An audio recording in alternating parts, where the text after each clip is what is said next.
મિત્રો, મોટી સફળતા એ લોકોને મળે છે જે લોકો વારંવાર અસફળતા મળવા પર નિરાશ થતી નથી અને સકારાત્મક વિચારો સાથે આગળ વધે છે. દરેક પળનો સદુપયોગ કરવો જોઈએ.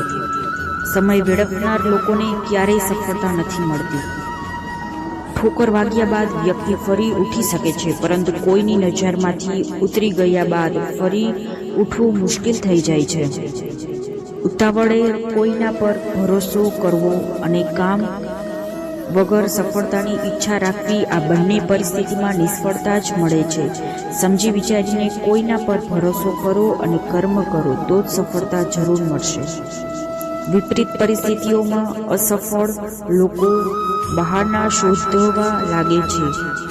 ખરાબ પરિસ્થિતિમાં વિરુદ્ધ અને સફળ લોકો બહાર નીકળવાનો રસ્તો શોધે છે. ધન બરબાદ થાય તો વ્યક્તિ નિધન થઈ જાય છે, પરંતુ સમય બરબાદ થાય પર વ્યક્તિ બરબાદ થઈ જાય છે. રાધે રાધે.